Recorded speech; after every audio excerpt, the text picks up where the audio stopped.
ආයුබෝවන් යාළුවනේ. ඔන්න අද අපි ඇවිල්ලා ඉන්නේ තිස්ස මහාරාම පුදුමෙමට. අද අපි මේ ආව ගමනට සහභාගී වුණේ අපේම පවුලේ කීප දෙනෙක් විතරයි. අපි නවතම්පලෙන් පිටත් උනේ උදෑසන 8 පහුවෙලා. හොඳට ඉරවුව එහෙමත් පායලා තියෙනවා. කොහොම නමුත් වැහිබර කාලගුණක තත්ත්වයක් තමයි අද තියෙන්නේ.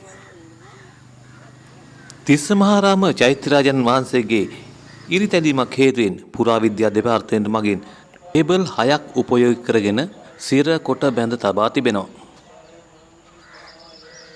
පුදුමිපට තාම බැතිබතුන් ඇවිල්ලා නැහැ.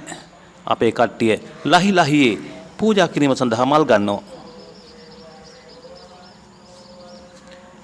රුහුණු රාජධානියේ ඉදිකළ තිස්ස මහාරාම චෛත්‍ය රාජානන් වහන්සේ බුදුන් වහන්සේගේ පාද ස්පර්ශයේ ලද පිම්බිමක් ලෙසයි සැලකෙන්නේ. තිස්ස මහාරාම ස්තූපය ශ්‍රී ලංකාවේ ඉපැරණිම දාගැබ් අතරින් එකක්.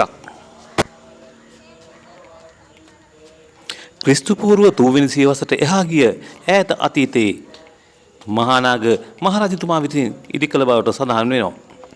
ඉන් අනතුරුව දේවානම්පිය තිස්ස මහරජතුමා විසින් මෙම දාගැබ් වහන්සේ ප්‍රතිසංස්කරණය කර තිබෙනවා. දේවානම්පිය තිස්ස මහරජතුමා කියන්නේ දුටුගැමුණු මහරජතුමාගේ පියාණන්. ඉතින් රුවන්වැලි මහසෑයටත් ඈත එහා ගිය අතීතයක් තිස්ස මහාරාම පුදුබිමට තිබෙනවා. අද දින උදෑසනින්ම වැදගත් වූ කටයුත්තක් සඳහා සහභාගී වීමට මත්තෙන් චෛත්‍ය රාජන් වහන්සේ වැඳ පුදාගෙන ආශිර්වාද ලබා ගැනීමත් එක් අරමුණක් වුණා.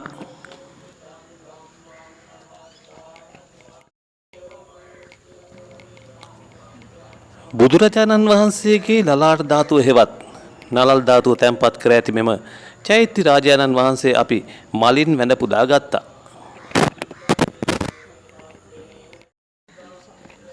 මේ අවස්ථාව වන විට නම් චෛත්‍ය රාජානන් වැඳ පුදා ගැනීමට බැතිමතුන් සුළු වශයෙන් පැමිණෙමින් සිටිනවා. උදෑසන උවත් අවුරස්මින් නම් අඩුපාඩුවක් නැහැ. මේ තිබුණට තව පොඩ්ඩකින් වැහිවලාවකින් මේ ප්‍රදේශයෙන් වැසී යාමට ඉඩ තියෙනවා. අවුව වැස්ස කොහොම නමුත් මම අර මුලින් සඳහන් කළේ අපිට තවත් විශේෂ කාර්යයක් තියෙනවා කියලා. අන්න ඒ කාර්යය සඳහා අපි පිටත් යා යුතුයි.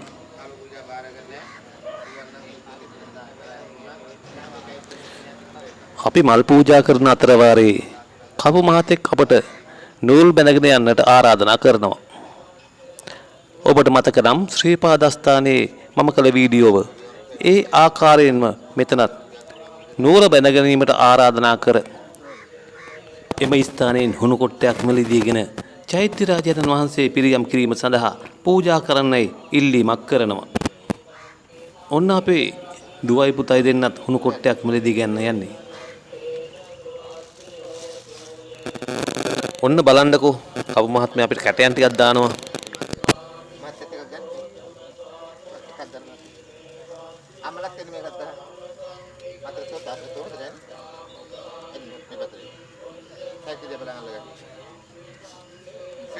දුරීවා ගහප දුරීවා නිදුක් නිරෝගී දීර්ඝායන වේවා කරන කේන කෙලක්ෂා දිනු වේවා පවුලේ සතර සමාදාන උදාය වාජේත් වහන්සේගේ පීඨෙන් සිට දෙවියන්ගේ ආශිර්වාදයෙන් තුරුණන්ගේ රැකවණු පිළිතුරු දුනා විසින් මේ කරගත්තා කුතුල බලාගේ අධ්‍යාපන දුවදරුවන්ගේ අධ්‍යාපන කොට සාර්ථකව සඵලයි වයිසි දේවා උසස් අධ්‍යාපන දක්වා යවන සක්‍රිය ධර්ම වර්ම වාරයක් රක්ෂා කරන දුවදරුවන්ගේ රැකලක්ෂා සාර්ථක අනාගතය යපත් වේවා සිතුම් බෙතු පාතනාවන් ඉට වේවා නමක් රාවණාගේ මෙන්නට තිබුණු හෝ වී තිබෙන අපල බද්දක් වෙන දූරින් භූතේවා මේකී ඥාති මිත්‍රාදීන් තත් මේ පින් හේතු වේවා වාසනාව වේවා අනුමෝදන් වේවා අජරාමර නිවන සනසීම ලැබේවා සියලු දෙනාගේ හිත්වලයන්ගේ බලාපොරොත්තුව කර්මණක් අධිෂ්ඨාන ප්‍රාර්ථනා කරන මේ උතුම් මූල ආරාධනා තුන්වන්සේ සම්බ්‍රදාවාදේ කර සිටින චෛත්‍ය රාජන් වහන්සේගේ පීඨෙන් 33 කෝටි ජීවිතය තවනන්දේ ආශිර්වාදයෙන් තුරුණන්ගේ රැකවරණේ මේ ප්‍රාර්ථනා වරමුණ දිස්ත්‍රානේ බලාපොරොත්තු සාරප්‍රකාරී මිටුවා මේක දින ඔබරත් ප්‍රිය දෙමාපිය සහෝදරයන් ආදී දුවදරුවන්ගේ පවුලේ සිට දුරාට පැමිණි සිට දිනාටම පතන්නා වූ බෝධිගෙන මාමා නිවිනි සැනසීම ලැබීමට මේ කරගත්තා කුසලේ හේතු වේවා වාසනාව වේවා කියලා සාදුකාරයක් කියලා.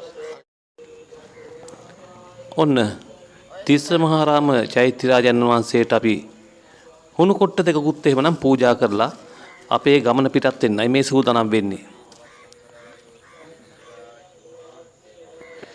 මෙහෙම කිව්වට පවක් අයහපතක් වෙන්න එපා. මේ හුණු කොට්ටම සදහවතුන් කී දෙනෙකුගේ අතින් මේ චෛත්‍ය රාජානන් වහන්සේට පූජා කරලා ඇද්ද කියලා මට හිතුණා.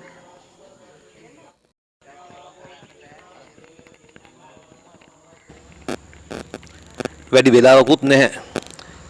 කොහොම නමුත් පොඩ්ඩක් එහාට මෙහාට දුවලා පැනලා වීඩියෝ ටිකක් කරගත්තා. බලන්නකෝ මේ තිස්ස මහරාම චෛත්‍යයට හරිම අපූර්වට ලස්සනට දිස්සෙනවා.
ඔන්න එහෙමනම් අපි තිස්ස මහරාම පුදුමයේ සිට තිස්ස මහරාම නගරයේ ප්‍රදේශයට ගමන් කරන්නයි සූදානම් වෙන්නේ.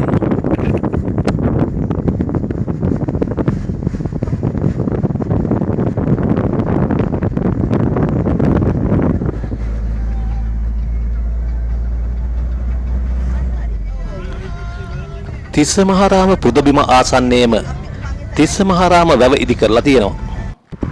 ක්‍රිස්තු පූර්ව 3 වන සියවසේ මහා නාග රජු හා ඔහුගේ අනුප්‍රාප්තිකයා වූ යටාල තිස්ස රජු විසින් තිස්ස මහරාම වැව ඉදි කර තිබෙන බව සඳහන් වෙනවා.